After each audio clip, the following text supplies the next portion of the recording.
Edad, numero lang yan. At my age, I've only been getting stronger. You see, I'm built for more. More intensity to stay in shape. More energy for new experiences. More endurance to reach greater heights. And more passion in doing what I love. These days, I live for more. Sante Barley. Mahalagang paalala, ang Santi Barley ay hindi gamot at hindi dapat gamitin panggamot sa anumang uri ng sakit.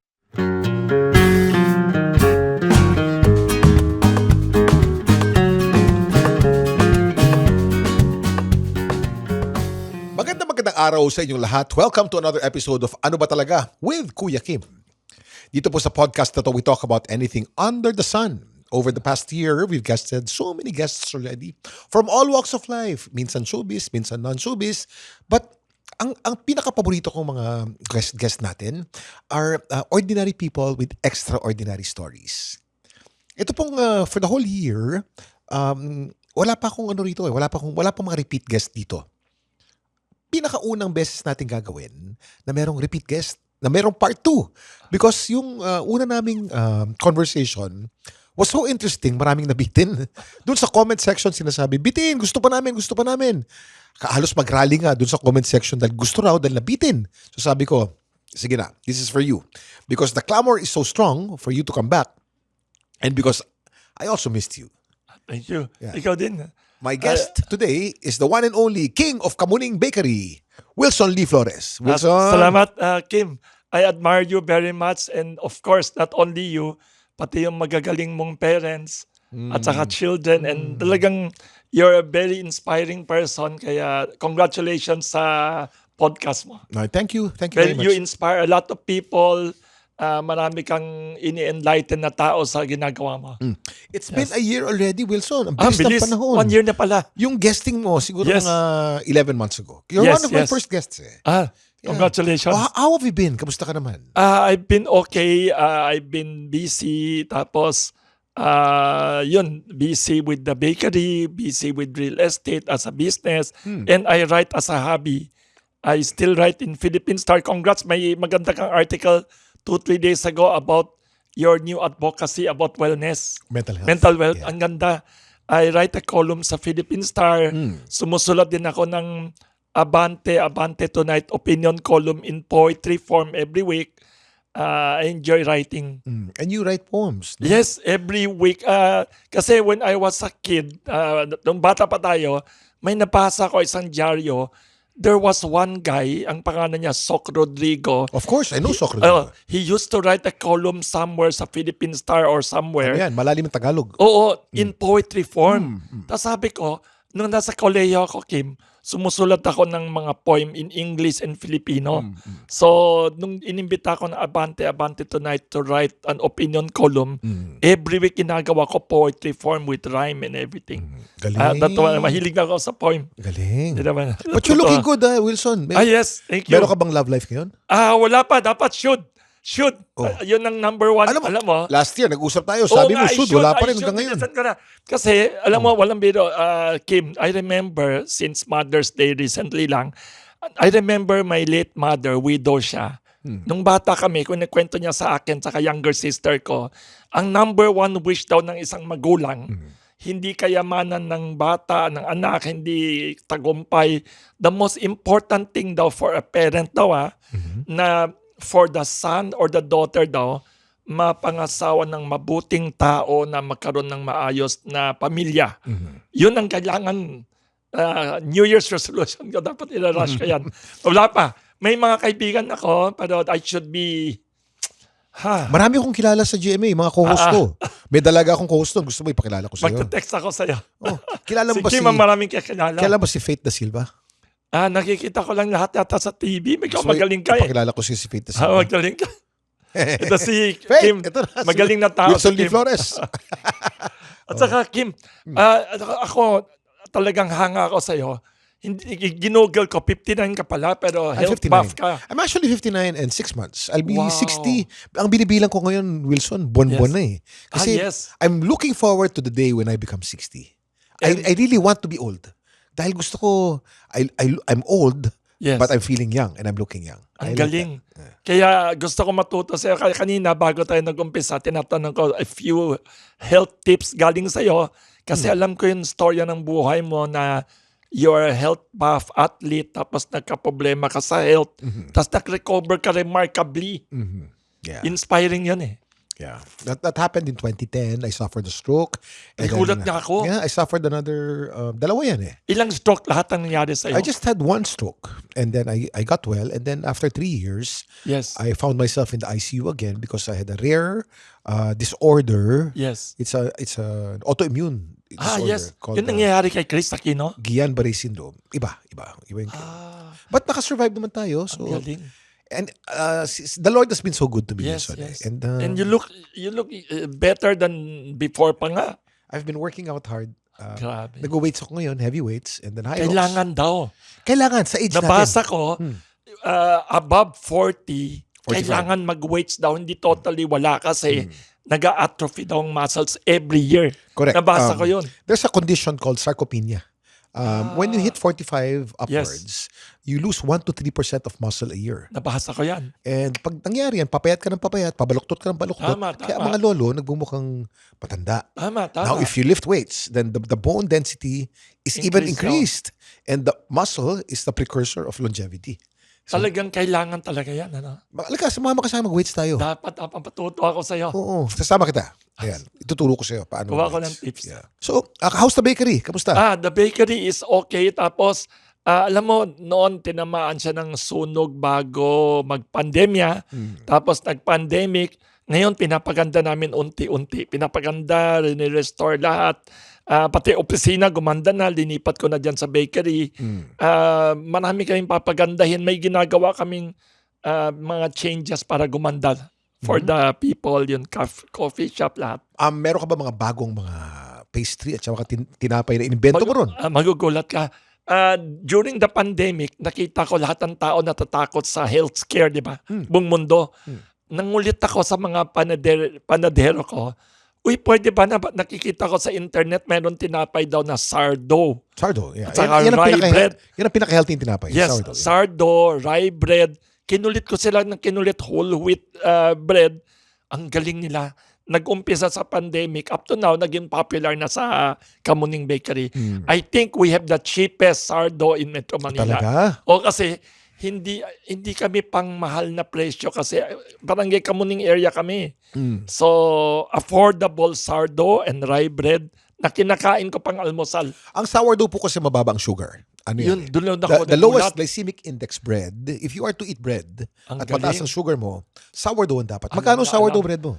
100 pesos yata o 110. Ang isang malaking Isang loaf, one malaking, big loaf. na pag hinati-hati mo. Isang pamilya na makakain Ang yan. daming ano. Ang galing mo talaga, Wilson. Hindi naman. Kasi talagang, ako yun, gusto ko mismo, hope ko na yung mga tao makinabang din.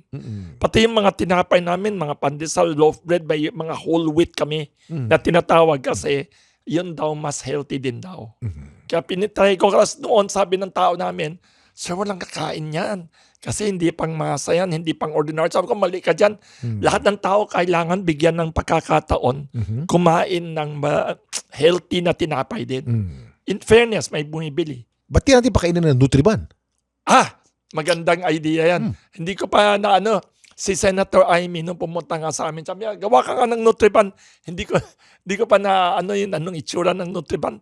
Sabi din na daw yan, parang pandesal na matigas daw. Parang Monay. Maliit Parang na Monay daw, Maliit na sabi Monay. nila. Oo. Pwede din.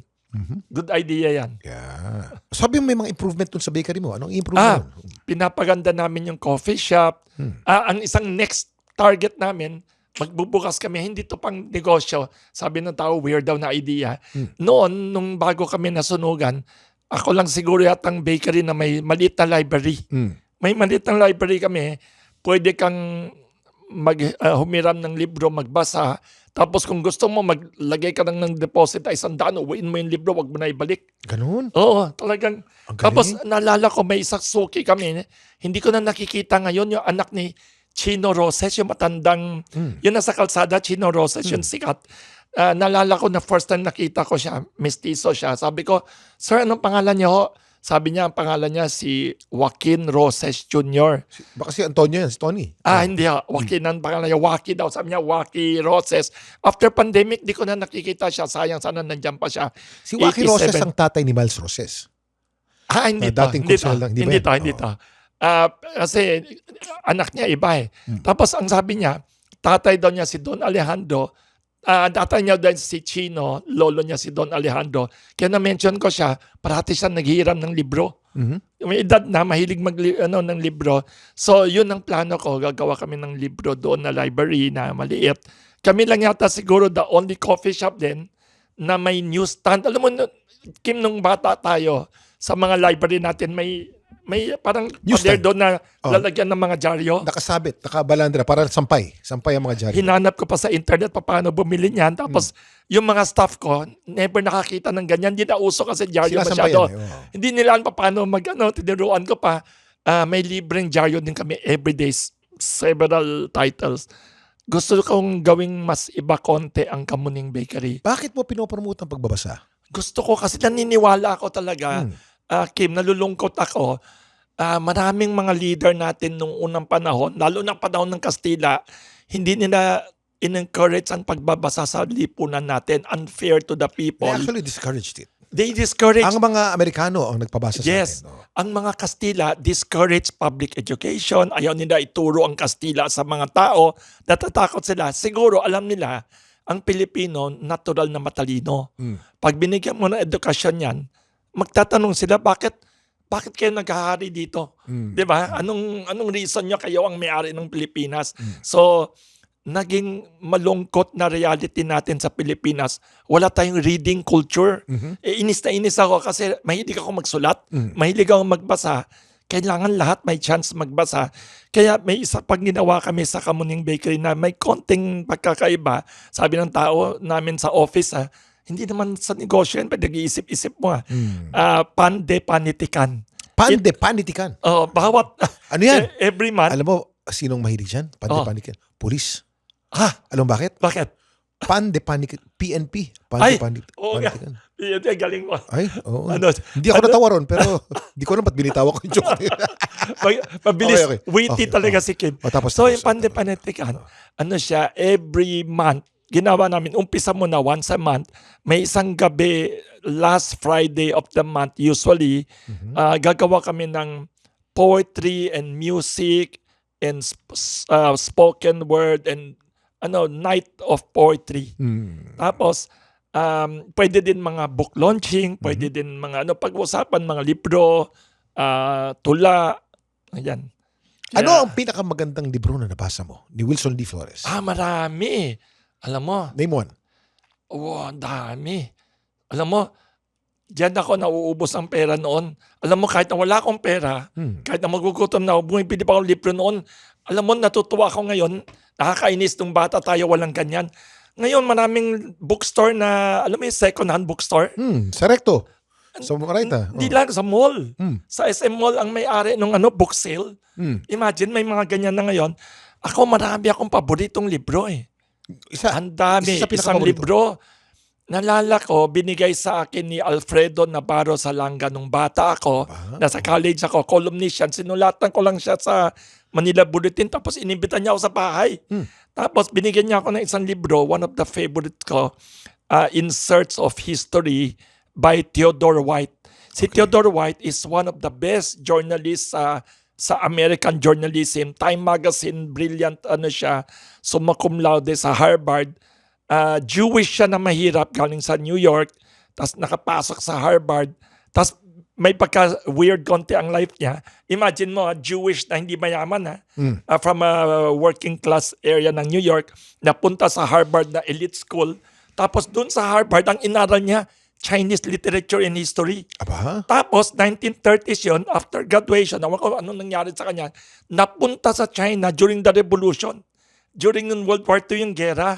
So, na-interview niya sila. Naipit siya ron. Hindi siya nakalis. Na-interview niya si Mao, si Zhou Enlai, Chiang Kai-shek, lahat yun. Tapos after that, sumikat pa siya.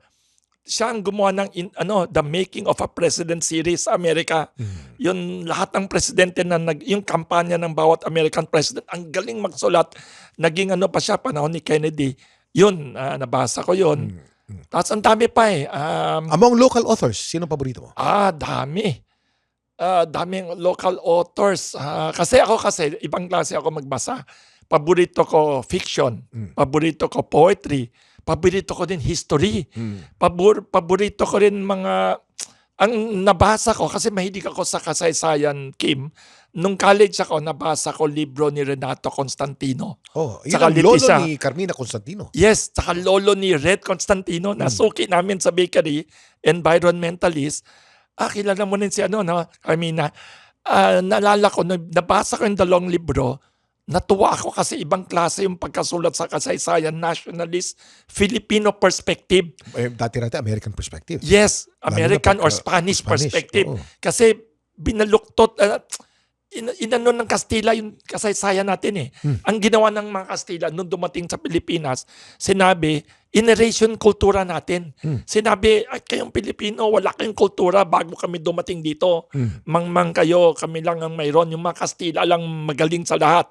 So, may maraming tao nakalimutan tuloy na bago dumating ang Kastila, maganda ang kultura ng Pilipinas.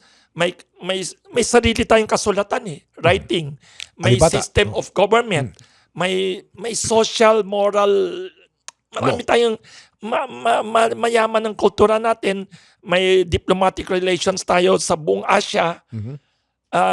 Yun, nabasa ko yun. Tapos, from the people's perspective pa. Hindi lang Filipino, from the masses and ordinary people's perspective. Alam mo, Kim, nung bata ako, pinuntahan ko pa yan si Renato Constantino at saka nanay, misis niya sa Panay Avenue yung bahay nila kasi nakalagay yung address doon. Nag-hype ako. Naalala ko, kausap ko yun si Mrs. Constantino. Diyan lumaki si Carmina. Oo. Diyan, tas nagpuputol pa ng bonsai, naalala ko eh. Yun. Ano pang mga libro? Marami ako nabasang libro eh. Mga fiction, mga Mahilig ka sa politics. Mahilig ako sa politics of all the world. Sa politika ng buong mundo. Mahilig ako. Sa Negosyo, buong- politika. So medyo, ang Yes. politika ng Pilipinas ngayon medyo magulo. Grabe. Magulo, di ba? Toxic. Toxic. Ang gulo. Sino ang pinaka-toxic na politika sa buong mundo? Tayo sa Pilipinas, tapos Amerika.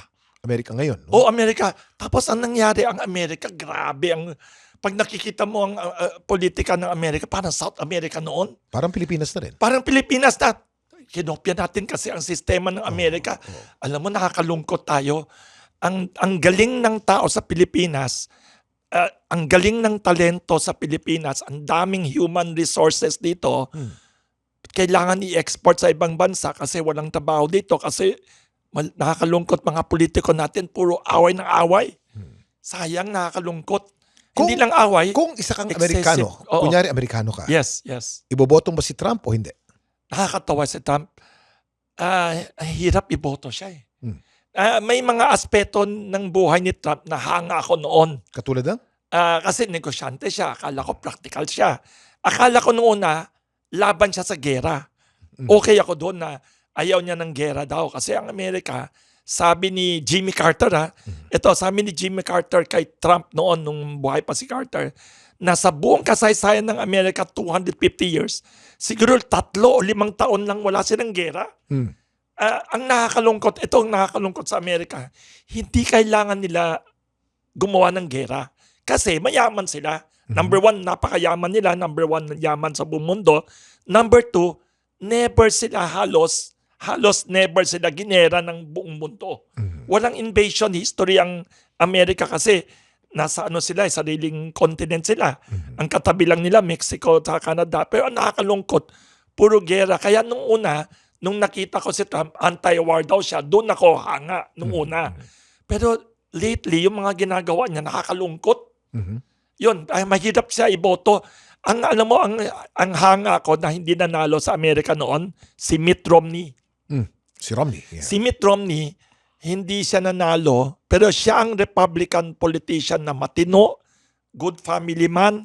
Hindi siya Christian in our traditional sense, Mormon siya, pero very devout religious person, good family man, tapos magaling na negosyante. Yung anak niya mahilig sa libro, si Rebecca Romney. Ang galing mo, Hindi ko alam yan. Si Mitt Romney, sabihin ko sa iyo, successful businessman siya. Unfortunately, si Trump, failed businessman siya. Oo. Magaling siya sa publicity. Marketing. Marketing siya, pero ilang beses siya na bankrupt. Oo. Kaya doon ang nalulungkot, mahirap siya iboto. O kung nandyan sa harap po si Trump, ano ang mensahe mo kay Trump?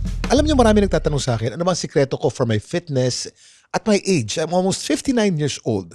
Of course, given ang regular exercise, given na rin ang healthy diet, but not everyone knows that I swear by Sante Barley, and I've been taking Sante Barley for so many years now. Sante Barley is a certified organic and barley grass from New Zealand. At certified ito ng BioGrow. It's good for digestion and strengthens your immunity dahil puno ito ng nutrients at antioxidants. That's why I live for more with Sante Barley.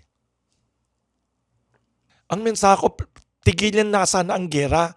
Kasi ang Amerika, dapat source of hope ang Amerika. Tama. Sa Amerika kasi ang leader ng mundo ngayon sa ekonomiya. Tapos sila ang pinakamalakas pa ngayon. Pati sa media, pati sa Hollywood. Wag nila sirain ang sistema ng mundo na magulo na. Tapos kung sila ang pinaka-source ng gulo at saka gera, kawawa ng buong mundo. Yun nangyayari ngayon. Kim, Apektado tayong lahat eh. tama. Tapos before pa yon Iran war na yan, dahil sa trade war naman yan, nagkakagulo na ekonomiya natin. Buong Yung mga mundo. tarif niya. Imagine tayo, kaalyado tayo ng Amerika. From 17, ginawang 20. Pumunta Pangulo natin sa Washington. Binigyan ng 1%. Binigyan ng 1% sa... walang discount. Oo. Kasi 17 ka, ginawang 20. Tapos pumunta ka doon, dala mo buong kabinete mo, pati assistant Ginawang secretary. 19. Tapos ginawang 19. Alam mo, mabait talaga yan presidente natin or ugali niya hindi nagagalit. Kung ibang tao yan, Insulto yun eh. insulto yan eh. Tapos sinabi pa sa'yo, he is a great negotiator. Insulto yun eh. Insulto yun. Ay, lagot. Kaya, Balik naman tayo sa Pilipinas. yes. Sino ang pinakamagaling na politiko na nabuhay sa Pilipinas? Ito controversial pag Sa tingin ko, dalawang pinakamagaling na politiko. Dalawa. Sino isa? Si Duterte at saka the late Ferdinand Marcos. Kasi alam mo bakit? Hindi ako for or against. Bakit Duterte? Kasi, nakita ko lang, hindi siya perfectong tao pero tinitingnan ko lang siya purely from the political side. Siya lang kasi mahilig ako sa history, so inaaral ko lahat ng kasaysayan, lahat ng election since 1907 up to now. Ang first election natin, Kim, 1907, First Philippine Assembly. Panahon ng Amerikano, ginawa tayo ng first Commonwealth, yung unang kongreso.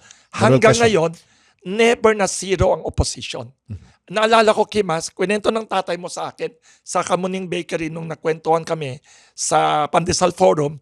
Sabi niya, Wilson, alam mo ba, kahit na sa kasikatan ni Ferdinand Marcos noong 1970s, na ang lakas-lakas ng poder niya, martial law, mga media, kontrolado niya, lahat-lahat, pati COMELEC, kontrolado niya, walang social media, nakalusot tatay mo at saka mga magagaling na opposition. Sa Manila. Hindi na zero. Eva Calao, Eva Estrada Yes. Calao, Lito Atienza, Ping Fernandez, Mel Lopez. Ang galing mo, bilib ako sa'yo 1984, Batasan Elections. Alam mo, ang galing mo.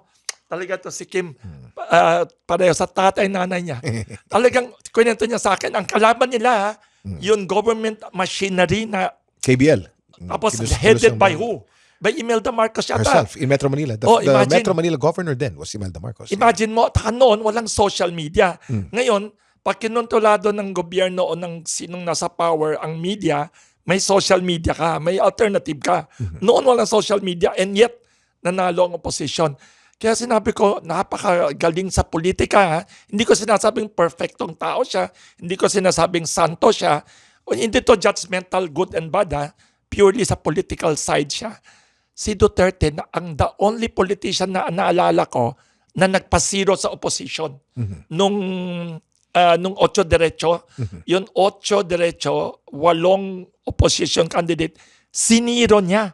Never pa sa history ng Pilipinas. Last year, panahon ni Bongbong Marcos, ang lakas-lakas niya. Sa lahat ng survey, ang taas niya, ang dami niyang resources. Siya pang naalanganin. So, magaling siya sa politika. Okay. Number one. Tapos si Ferdinand Marcos, bakit ko sinabi magaling siya? Hindi ko makalimutan nung kumain si Ed Angara, the late Senate President sa Kamuning Bakery. Suki daw siya since bata siya. Ang sabi niya sa akin, Wilson, the only person kilala niya sa Pilipinas daw na kabataan pa in ambition maging pangulo, nagawa niya ang ambition niya. Si Ferdinand Marcos daw. Kasi lahat ng tao, maraming tao yun ang ambisyon, hindi naging presidente. Si Ninoy Aquino, ambisyon niya maging presidente, namatay siya as senator, hindi siya naging presidente. Maraming magaling na tao sa Pilipinas. Sabi nila, si Rafael Salas daw, napakagaling. Sabi ni Washington Sisip sa akin, the late SJB chairman. Founder, yeah. Yun daw ang one person na dapat maging Pangulo ng Pilipinas. Sayang daw hindi naging presidente. Maraming maganyan tao, magagaling. Tatay mo, pwede yan magpresidente si Lito Atienza. Hindi ako nambibiro ha. Tatay mo is very humble, down to earth, pro-masa, well-rounded, may alam sa politika, kultura, good family man. Maraming good person sa Pilipinas na unfortunately, tragically sa Pilipinas, hindi nagiging Pangulo. So sabi ni Ed Angara, hindi ko makalimutan, sabi pa niya sa akin, Wilson, kahit sinong politiko pag sinabi sa iyo wala siyang interest pag presidente, hindi totoo yan. Sabi niya, kasi kahit na barangay chairman daw, at the back of their mind daw, may illusion or fantasy or dream na baka pwedeng magpresidente. Lahat ng politician daw. Tapos the only person alam daw niya na maliit na bata pa in ambition magpangulo na naging presidente si Ferdinand Marcos. I'm not saying, hindi ko sinasabi saint siya ha. No, this is you're purely, talking about real politics. yes, real politics, yeah. assessing how good they are in politics. Yeah. May iba tayo ng topic. Yes. Ano tong manina? Kasi mahilig ako kumain ng mani. Kaya ko kumain ng kalahati. Ba't ka mahilig kumain ng mani? Masarap talagang.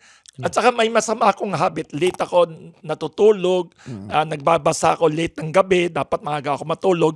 Tapos pag nagsusulat ako, gusto ko may kinakagat, may kinakain. Itong mani, natutuwa ako. Bakit masarap tong maning to? Kasi magaling magluto mga kusinero namin. Ang nangyari, sabi ko sa mga tao na pumunta ka sa Divisoria, bumili ka ng maraming mani, tapos paluto mo sa kusinero natin, gawin mong ganyan, ibenta natin kasi mahilig ako sa mani. Bakit manghang? Dalawa. May isang spicy, may isang hindi. May isang hindi maanghang dyan sa tabi mo. Yan roasted peanuts, hindi maanghang. May iba kasi may ibang tao gusto maanghang So may dalawa kaming version. Alam mo may ba, maanghang, hindi maanghang. sa aming mga nasa telebisyon, Yes. Kailangan. bawal ang mani. Kasi sa set. boses. Oo. Bawal Sa ang mani boses sa set. ba? Sa teatro. Yung nasa teatro ko, sa bawal boses. ang mani backstage. Ano nangyayari? Ang mani kasi, lalo-lalo na yung pinrito. Nakakaano sa... May balat yun, naiiwan, di ba? Yes. Kalat. Yung pinakabalat niya, hindi yung balat, yung pula. Oo. Pag ginuya mo, yung balat na yun, minsan nakadikit sa lalamunan mo, hindi mo alam. Akala mo, nakainom ka na ng tubig, wala na. Sa gitna ng speech mo, sa gitna ng spiel mo, Nakakaproblema ka. biglang manginginig yun, mauubo ka. Di ko alam. Oo, kaya ang mani talagang... Ito walang pula. Ito, Wala na dahil inalista. podcast naman to, kahit umuubo ko dito, pwede. Okay Pero lang. salamat dahil medyo Thank you. dinner na. May isa dito hindi maanghang ha. Yun hindi maanghang. Nauubos ko kalahati sa isang gabi. Hindi ko na mamalayan. Sabi nila wag daw sobrang marami. Nakakakalahati ako isang gabi. Ano ang pinakamabenta sa Kamuning Bakery? Pinakamabenta pa rin up to now since 1939, pandesal. Ito ang pandesal namin, totoong classic, authentic pandesal. Meron Hindi bang matamis. Hindi matamis. Yes. Kasi nga, ang pandesal, na pag-usapan natin yung huling podcast natin, Yes. pandesal or bread of salt. Bread of salt. Ang Pero original in-explain mo name. sa akin Yes. na ang pandesal, Theory ko. theory mo, kaya pandesal yan, dahil yung oven, yung pugon mo, Tama. Yung merong sahig. yung sahig niya ay sal o Yes. salt. Isang sahig sa baba niya, lahat puro asin. Parang sa Bible yan. Ang Bible may isang phrase, you are the salt of the earth. If salt loses its saltiness, then it's better to be stepped on underfoot. Kasi ang salt is the ng flavor, nagpe-preserve ng flavor. Sa Kamuning Bakery, saka sa maraming traditional bakery na may pugon oven pa, siya ang nagpe-preserve ng init. Init. Oh. Nagugulat ako. Imagine mo, 2-3 o'clock ng umaga, gabi, hating gabi, nagluluto na yung mga panadero. Pag pumunta ka sa amin, Kim, halos isang araw na nakaraan, alas 10 ng gabi, pumunta ka sa oven, ang init-init pa. Dahil sa asin yun. Kaya yung asin, Merong heat retention yes. qualities. Kaya theory ko, yun sa Bible, hindi ako expert, sinasabi na salt of the earth, tayo ang nagpe-preserve ng faith or ng fervor, ng enthusiasm, ng lakas ng loob. May trivia pa ako tungkol sa salt. Ano pa? yung pinakaunang sweldo, di ba? Salary. Asin din. As in din. The Roman soldiers, whenever they Ang would galing. work, no? Oo. Yung centurion would always give them their salary. Doon galing ang salitang salary. Sa Salary, asin. asin. Asin ang binibigay sa kanila. Ang galing. Ito talaga si Kim, hinihintay ko sa TV talaga. Marami ako natututunan. Akala ko marami na akong alam. Hindi. Pero pag nakikinig ako sa'yo, uy, nakakatuwa Kaya ko. kita gines dito dahil gusto ko pang matuto sa'yo. Ano pang trivia mo? Isa pa. Oh. Alam mo ba yung Pangasinan, nang galing daw sa salt ang pangalan? Oh, pang asinan. Oo, Pangasinan. Imagine, ito pang nakakalungkot. Alam mo, gusto ko tanungin sa mga politiko natin, bakit ang Pilipinas napakaraming dagat? Napakaraming beaches? Bakit tayo one of the biggest importers ng asin up to now? Kasi may kumikita sa importation. Yes. Ito pa, ang nakakalungkot, tayo, ang ganda-ganda ng lupa ng Pilipinas noon hanggang ngayon. Bakit tayo numero 1 gold medal champion sa pag-angkat o import ng bigas sa mundo? Nakakalungkot. Kasi may kumikita sa importation ng bigas. Sabi sa akin yan ng the late Max Sullivan, Philippine Star Publisher. Sinabi niya, hindi ko makalimutan, kwento niya sa akin during a movie premiere. Sabi niya, Wilson, complain ko sa kanya, Sir, bakit ang mahal-mahal ng bigas sa Pilipinas? Bakit ang mga magsasaka kawawa? Sabi niya sa akin, hindi ko makalimutan, Kim. Sabi niya, pumunta siya sa Vietnam. Tinignan niya ang presyo sa palengke, makano. Tapos, ang binibilhan natin ng bigas, one of the major suppliers, Vietnam, bakit ang mahal dito? Somewhere along the line, may kumikita in between na sobrang laki. Sino sa tingin mo kumikita? Ay, somebody in politics yan sigurado. Somebody, plus the importers, magkasabot sila sa tingin ko. Nakakalungkot. Nakakalungkot. Ano pa mga trivia ang alam mo? Trivia. Anything na gusto mo? Sa politika? Sa politika. Oo. Iba naman. Anything. Anything. Sa halaman. May kukwento ko sa'yo. Itong year 2026, centennial ng isa sa pinakamagaling na negosyante sa Pilipinas. Sino yan? Si John Gokongwei Jr. Of course. Hinahangaan ko siya sobra. Siya yung nagtatag ng Cebu Pacific na binaksak niya ang presyo ng paglipad sa eroplano. Dahil sa kanya, ang masang Pilipino, ang ordinaryong tao, yun. Tapos, mahilig siya sa price war. Naalala mo noon, ang mga cellphone natin, ang mamahal ng texting, ang mahal ng tawag. Biglang itong siraulo, hindi naman siraulo, biglang talagang rebeldeng itong negosyante. Gumawa siya ng Sun Cellular. Gumawa siya ng Sun Cellular. Pinamura niya. Binaksak niya ang presyo, nagkaroon ng libreng text, libreng call. Alam mo may kwento ko sa'yo, may isa sa pinakamataas na executive ng dalawang kumpanya, kilala ko buong pamilya niya may Sun Cellular noon. Kasi bakit? Bakit? Kasi pagtatawag daw siya sa anak niya, sa katulong, sa kusinera, Sun Cellular, libre. Libre call. Tapos dahil doon, nagkaroon ng libreng call lahat ng Pilipinas. Yung globe to globe, smart to So, smart. believe ka talaga kay Mr. John Gokongwei? Sobra akong believe. Dahil malapit ka ba kay Mr. John Gokongwei? Yes, there was a time. Oh. There was a time halos every week ini-invite niya ako dinner. Sa bahay Nagkikwentuhan kami every Wednesday noon. Tapos, napakatalino niya. Alam mo, ito hindi alam ng maraming tao. Si Mr. John Gokongwei Jr. drop out sa high school. Nababasa ng tao ba hindi alam? Drop out sa high school dahil mahirap siya. Naghirap siya dahil tatay niya namatay. Pero sa lahat ng negosyante na na-meet ko sa buong Pilipinas, siya isa sa pinaka-well-read, saka mahilig magbasa. May libro siya parati sa kotse, sa office, may sa bahay niya, sa kwarto niya, parating may libro. Mahilig dahil magbasa. malapit ka kay Mr. John Gokongwei, hanga ako sa kanya. nakilala mo ba yung kapatid na ahas ni Robina? Nakakatawa yan. Oh. Hindi totoo yan, nakakatawa yan. Sabi ni Robina, tunay daw. Hindi. Sabi niya, hindi ko, pero ang narinig ko, gumawa ko ng sarili kong investigation.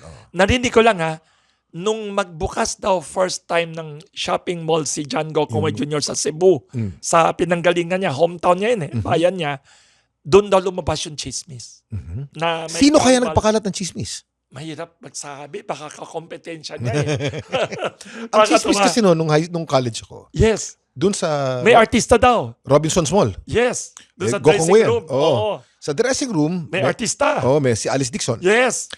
minsan daw nahuli ng ahas. Bumagsak si Alice Dixon sa kaila-ilaliman. Doon nung mall. daw. At nakita niya merong ahas. Nakakatawa. At winarningan kami. Oo. May mga tiles kasi doon sa Robinsons. Merong puti, merong itim. Pag napatapa ka doon sa isang itim na tile, didiretso ka sa ilalim sa basement at Grabe. makikilala mo ang ahas na kapatid ni Rubina. Sabi, kambal pa niya. Kambal, oo. Grabe. Pero yan is one of the tinatawag na urban legend. Urban legend. May isa pang urban legend Ano? na Maganda, alam ko maganda. na very unfair talaga Ano yan? tungkol sa Cojuangco family wealth. Ano naman yun? Kasi nalala mo yung General Luna na pelikula? May eksena doon lumabas na itong, di ba sila Cory Aquino, may ano tawag doon, lolo ni Cory Aquino, may ate. Yung ate niya, si Isidra daw, naging girlfriend daw ni Antonio Luna. Yun ang chismis. Pinakalat. Chismis, girlfriend daw ni Antonio Luna. Tapos, si Antonio Luna daw, general ng Revolution ng Pilipinas, kinuha daw yung mga kayamanan ng simbahan, ng Kastila, tapos in-entrust daw sa kanya, sa girlfriend daw. Tapos natalo daw sa Revolution, di ba? Natalo ang Philippine Hindi na Revolution. sinole. Hindi, yun ang chismis, hindi daw sinole. Ito yung pinag-usapan natin, urban Unfair legend. yun. Urban Unfair. legend lamang. Kwento ko sa'yo bakit unfair yun. Yung Cojuangcos are very hardworking people. Yes, I'll tell you why hindi totoo yan. Yeah. Kasi kaibigan ko si Carlos Quirino. Okay. The late Carlos Quirino, historian, national artist. Carlos Quirino, yung Golden Urinola. Hindi. Oh. Kamag-anak niya. Kamag-anak Yun, niya. President Quirino yun. Okay. Iba. Okay. Iba to. Si Carlos Quirino, siya yung pamangkin ng President Quirino. Okay. Elpidio Quirino. Ito si Carlos Quirino, historian siya. Tapos, nalala ko na sa koleyo, pupunta yan sa bahay ko.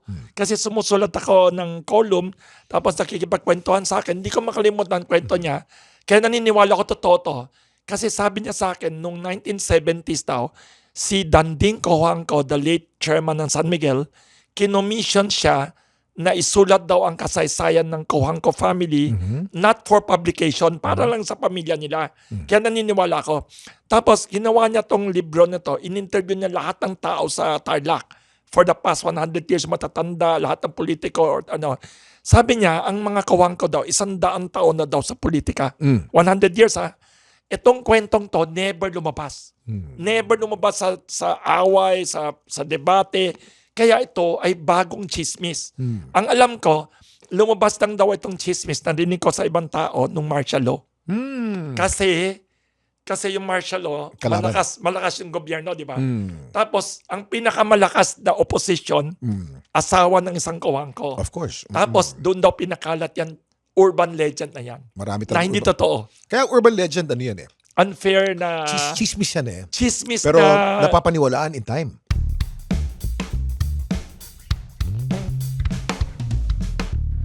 Para sa mga listeners kong babae, nasubukan din ba gumamit ng shampoo na nakalagay ay for men? Siguro naisip nyo na sa scent lang ito na iba na mas bagay ito sa mga lalaki. Pero alam niyo ba na may mga shampoo na formulated specifically for men's scalps? Dahil men's scalps are 5 times more likely to sweat and are more prone to dandruff compared to women's scalps. So we need very specific scalp care solutions found in certain shampoo formulations. Clear Men is designed to address men-specific scalp concerns. Tinatarget ito ang dandruff and sweat for a deep clean that helps us men to be at the top of our game. Siyempre, when we're confident, we perform better. To my fellow males, mga kapwa ko lalaki, para hindi na kayo mag-worry sa dandruff or sweaty scalp, try Clear Men. Ano pang urban legend alam mo? Mag-share pa ako Yes, ng urban mag-share legend. ka pa ng urban legend na... Narinig mo na ba yung palakang araneta? Hindi pa. Ano yun? Ano yun? Ang palakang araneta, ang tawag dyan ay Bufo marinus o cane-toad frog. Wow. Cane-toad. Oo. Sabi nila, urban Oo. legend ha, Yes. noong unang panahon ng Cubao, nasa araneta. Yan ay ano pa lang yan, sugar cane. Yes. Sugar cane. Wala pang Wow. mga building dyan. Oo. Ang dami ng mga peste. Nag-import daw ang pamilya Araneta ng mga palaka. Sila, yung Bufo marinus. ang galing, in-import pa. In-import. Dahil ang paniniwala nun, pag nag-import ka, kakainin yung mga peste at Ano nangyari? Nag-work ba? dumami ng husto. Ito yung Bufo marinus o yung cane frog. Ito, hindi ko Kaya makalimutan. ang tawag ng mga matatanda dun sa palakang yun, Oo. palakang Araneta. Wow! Oh. Nakakatawa. Pero hindi natin alam kung totoo yan. Maaring urban legend yan eh. May kwento ako about kwento about Araneta. Nung eleksyon na si Mar Rojas kalaban si Duterte, si Grace po, at saka si Bina, hindi ko makalimutan, there was a reception ginawa ni Mother Lily ng Regal Films para sa mga media. Karamihan showbiz media, pero na-extra ako. Di ako showbiz media, kolumnista ako, inimbita ko. Narinig ko kwento ni Mar Rojas na nung kabataan daw niya, ang Araneta Area Center, nangangabayo pa daw siya sa bahay hanggang sa Aurora yata. So, Pwede. ibig sabihin, walang building doon, walang Pwede. puro bakat, puro talahi pa doon. Pwede. Alam mo, inabot ko nung Makati, Katian pa eh. Talaga? Oo naman. Nag-aral ako sa Don Bosco. In the Wow. 70s. Don Bosco sa Makati? Sa Makati. Wow. Yung Salcedo Village, Yes. Legazpi Village, Yes. ano yan, damo. Puro damo. Oo nga. Ang, Wow. Naalala ko, lalakarin ko from Don Bosco. May talahi pa. Palahi, papunta ron sa Anong year yan? Quad. 70s. Wow. Wala pang masyadong mga building dyan. Damuhan yung, ang daming damuhan dyan sa...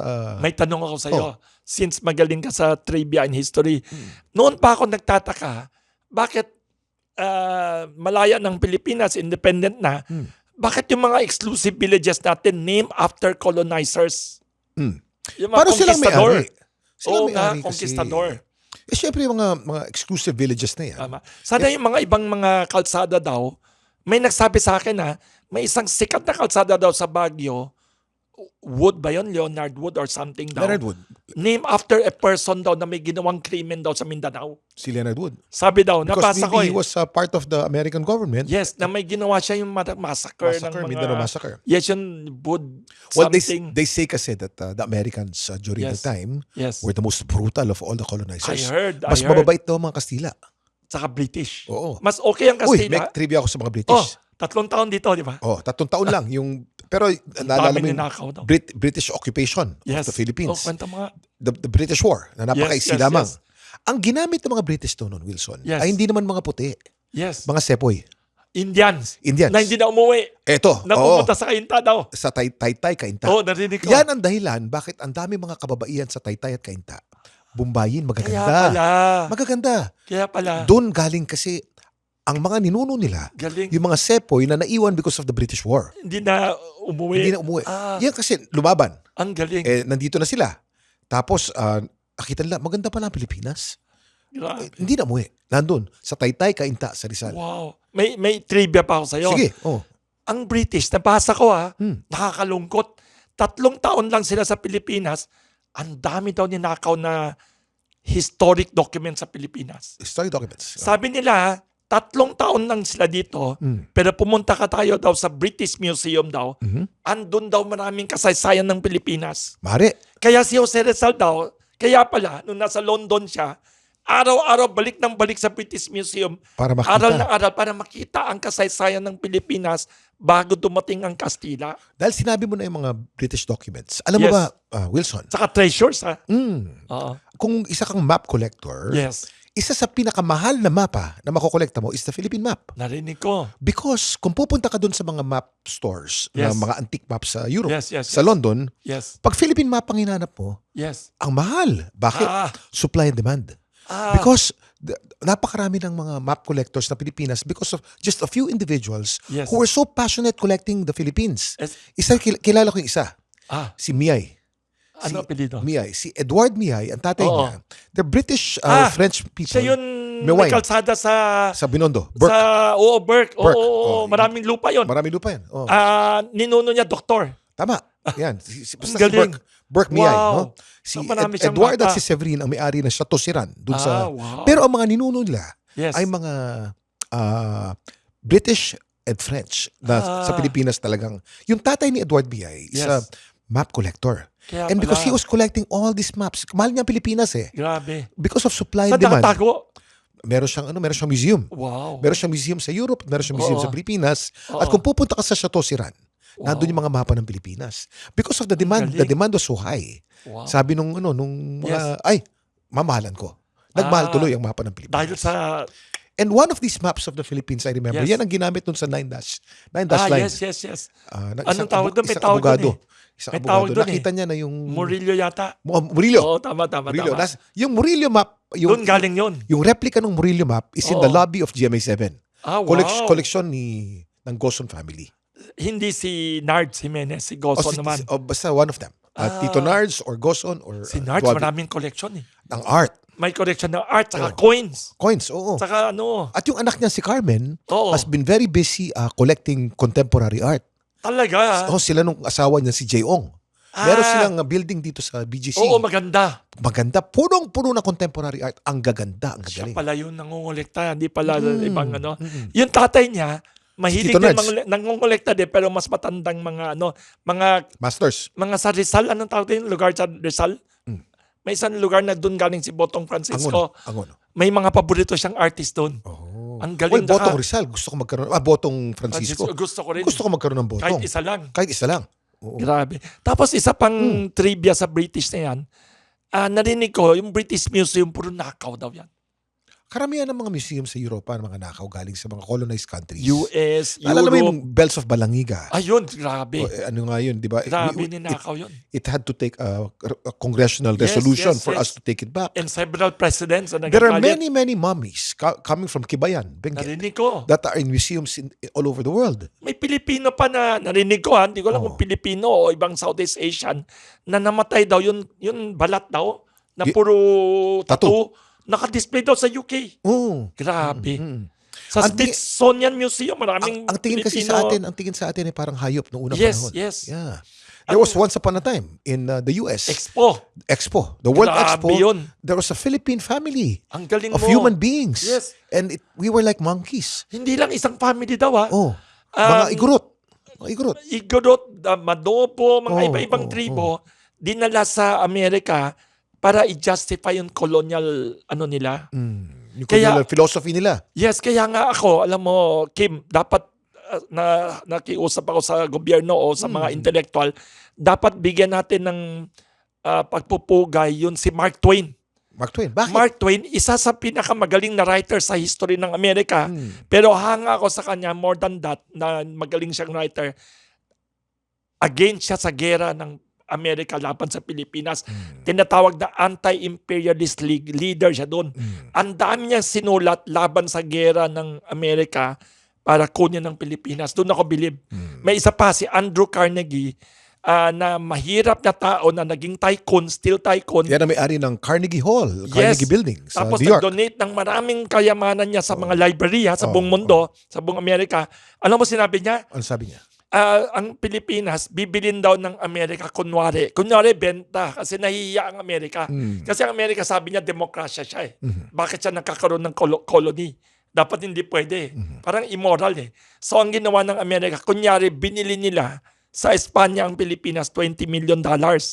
Sabi ni Carnegie, ako na lang magbabayad. Ako magtutubos ng kalayaan ng Pilipinas. Huwag natin kalimutan, may maraming mga Amerikano na matitino. Hindi lahat ng Amerikano inapi ang Pilipinas. One of them si Mark Twain. Mark Twain. Mapakabuting tao yon. Anti-imperialist. Ang dami mo alam sa kasaysayan. Ikaw din, Wills. Kaya nga Mahilig kita ako sa ginis dito history. Oo. Ano dami. pa? Trivia pa? Last trivia maraming before we go. Yes. Ano pang trivia? Ito, hindi ko makalimutan kung kwento ni Senator Aimee noon daw. Haunted house daw ang Malacanang, sabi niya. Talaga? Tapos sabi pa niya sa akin, hindi ko makalimutan, may isa daw, multo daw, Chinese daw. Kausap daw ng tatay niya sa Malacanang. And nabasa ko noon, may mayordomo noon na Chinese sa Malacanang. Siya yung longest serving person in Malacanang.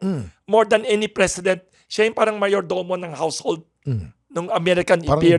butler. Oo, butler ni panahon ni William Howard Taft. Yeah. Ay, isa pa. Oh. Itong Amerika, Pilipinas talaga, maswerte para sa mga colonizer. Bakit? Maraming mga na-assign dito na sundalo, sumikat sa Amerika. Katulad Example, si Dwight Eisenhower. Dwight Eisenhower. Nung in-assign siya sa Pilipinas, nung American era, ano lang siya, sidekick lang siya ni Douglas MacArthur. Si Douglas MacArthur ang egoistical, sikat, siya yung magaling magsalita, magaling magtalumpati, talagang charismatic na tao. Itong si Eisenhower, matinong tao, masipag, pero low-key lang, tahimik. Pero siya ang naging presidente. Si MacArthur, dream niya maging presidente. Sumikat din naman si MacArthur. Sobrang sumikat siya. Sobrang Pero sumikat. never naging He president. never siya naging presidente. May isa pa. Oh, Si Pershing yata eh. William Pershing. Yes. kung hindi ako nakamali, inassign siya sa Mindanao noon, gera, na maraming ginagawa sa Pilipinas. Pero pumunta sa World War I yata, naging sobrang sikat doon. Tapos maraming dumaan sa Pilipinas na ordinaryong tao, pumunta sa ibang bansa, sumikat. Alam mo, speaking of the war, meron Yes. akong trivia tungkol sa Yes. BGC. Kwento mo.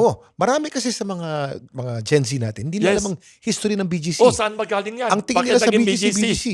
Ang Yes. BGC galing sa Bonifacio Global City. Yes. Bakit naging Bonifacio Global City? Bakit? Once upon a time, BGC was part of a fort called Fort Bonifacio. Yes. Once upon a time, Fort Bonifacio was an American fort called Fort McKinley. Kaya Yan pala ang Fort McKinley. Kaya Fort McKinley Road, papunta rin sa Fort Bonifacio. Yes. Alam niyo ba na napakamaraming mga tahanan sa Makati? Sa Dasma, Yes. sa Forbes Yan Park. ang daanan, McKinley May Road. mga tunnel sa ilalim yan.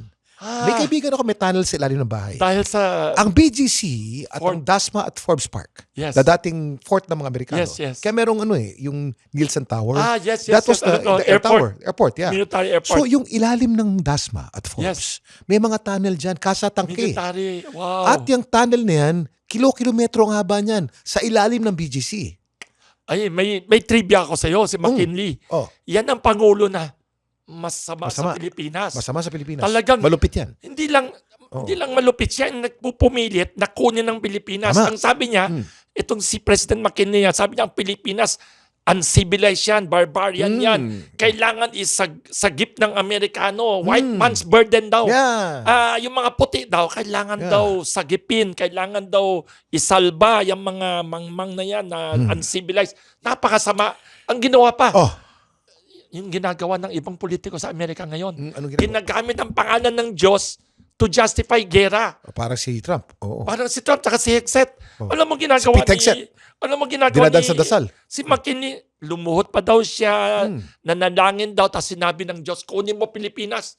Grabe. tindi, no? Ang ginawa pa sa Pilipinas, ito, Kim, Oh, naalala ko, may napanood akong pelikula ni Joel Torre.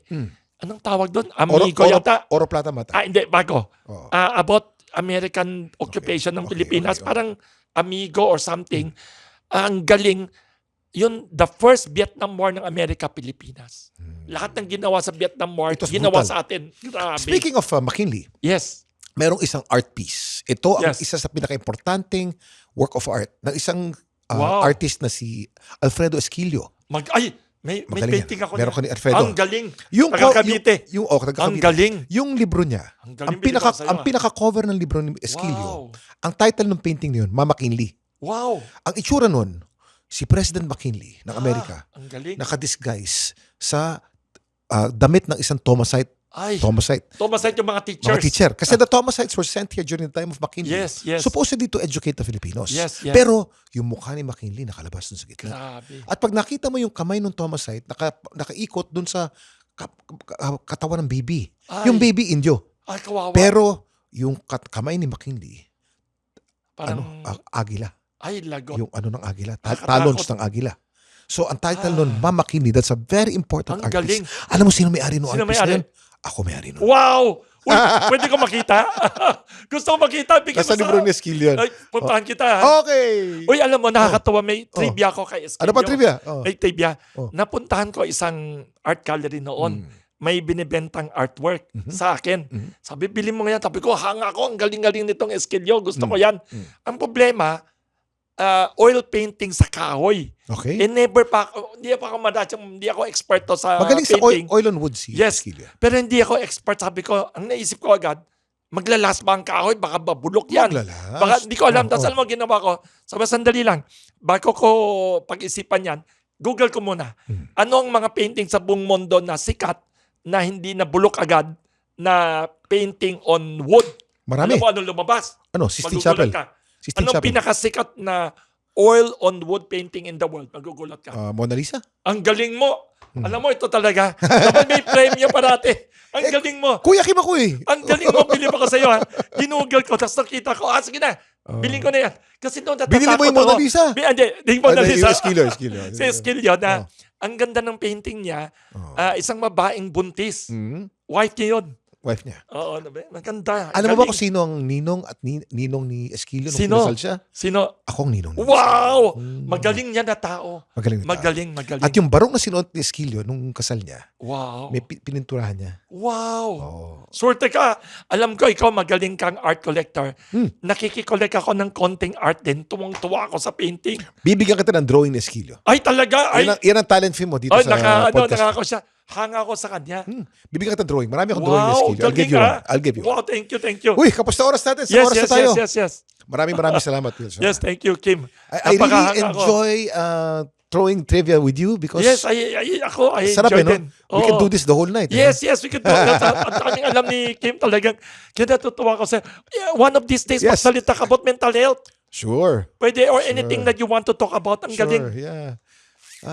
I'm very active in Threads. Isang bagong platform yan. And, Nakikita nandyan ko lang. Di ako expert pa sa threads. But Wilson, maraming salamat. Yes. Thank you Maraming so salamat much. din, Kim. At saka congratulations sa ginagawa mo. Ang programa mo at saka advocacy mo on mental health, malaking tulong sa Pilipinas kasi nabasa ko noon, Pilipinas, napaka-konting psychiatrist. Sobrang konti. 100 plus Alam mo, million na tao. I will give you a statistic about mental health. Shocking. No? Ang pinaka-frontline sa mental health battle natin ay ang mga Psychiatrist, gu- psychologist. guidance counselors. Oh, yan. Magsisimula ang problema sa mga eskwela, Yes, sa guidance eskwelahan. counselors. Ang recommended ng World Health Organization, Yes. the number of guidance counselors Yes. per student is Yes. 300 students per one guidance counselor. Dapat. 300 students per one guidance counselor. Anong reality natin? 15,000 Grabe. per one Unfair. one guidance counselor sa Tapos, Pilipinas. pag may problema, sabihin sira ulo, walang pag-asa. The stigma. Oo, Oo. stigma. Kawawa naman. Mahabang usapan yan. Next time, yan ang pag-uusapan natin. May tanong palas. Yes. Mga politiko natin kailangan ng Guidance guidance counselor. counseling. Kailangan. Sino ang politiko natin na kailangan ng guidance Ay. counselor? Marami Pangalan? sa kanya. Mauubos ang Mauubos. Kongreso. Isang pangalan Mauubos. lang. Isang pangalan. Mahirap magsabi kasi karamihan sa kanila kaibigan ko. Kaibigan ko pa. Oo, pero binibiro lang Oo, kita. pero talagang Thank you, Wilson. malungkot. Yes, thank you. Maraming salamat. Thank you, Kim. Ito, Oo. sulit na sulit po ang part 2 namin ni Wilson Lee nakakatuwa Flores si Kim. because I like this guy. You know, Ako, I admire si we Kim. get along so well. But Wilson, thank you for coming. I'm a fan, ha? I'm a fan of you too, Wilson. I admire- Dadaan ako sa Kamuning Bakery. Yes. one of these days. Thank you. Join us again next week. Kung nagustuhan niyo po itong podcast na to, please press the follow button and we appreciate the follow. And press the notification bell also so you know when we upload new episodes. We normally upload new episodes every Wednesday. Maraming salamat. Thank you very much for joining us. We hope that you enjoyed this episode and I'll see you again next week.